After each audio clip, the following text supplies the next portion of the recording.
O anak, pambayad. Pambayad sa school yan ha. Sige po. Nako, ang layo ng pilakbay natin. Ayun, 7-Eleven. CJ, ano ginagawa mo dyan? Ha? Magbibili. Ha? Ano bibili mo dyan? Kahit ano. Ano mo na kasi? Manang guard. Sukli ko.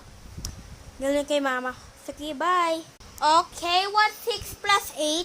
Ikaw na muna. 6 plus 8. 16. Tama! 16. Yes. Recess time na. Ha? Ano? Recess time na. Bakit? Ano oras recess natin? 6 o'clock na lang. Pagka gusto mo. Gusto mo yun. Uwi na? Oo. Ano? 6 o'clock na. Sige. Good flight ka for me. Grabe!